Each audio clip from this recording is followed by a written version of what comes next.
Kuha ka na.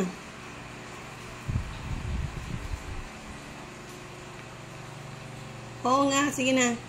Uy, iaabot ko pa. Si Fido nga tumayo eh. Up ka dyan. Up. Up ka ng table. Pero kapag ka liempo yan, tsaka lechon manok, hindi mo na kasabihin up at yun, aakit agad.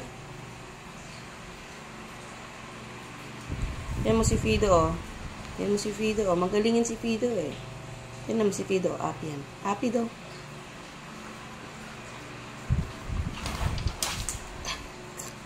Nadulas naman siya. Nadulas kasi yung tablecloth. Okay ko, Chan. Kuha ka, Chan.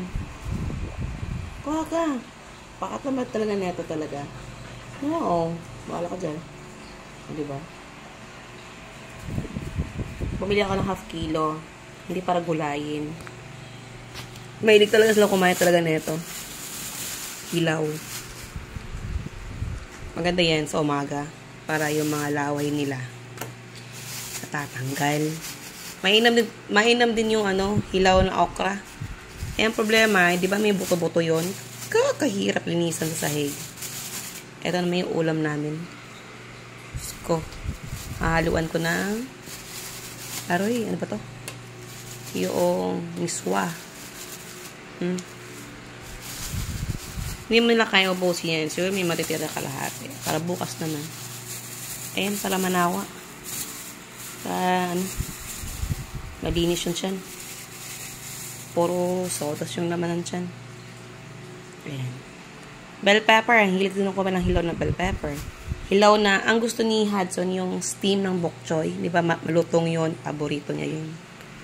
Hilaw. Basta hilaw. Wag luto.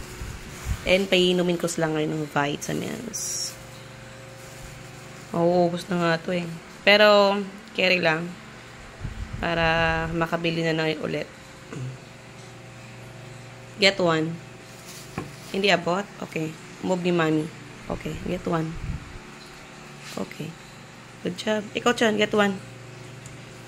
Get your own snacks. Hey, dear.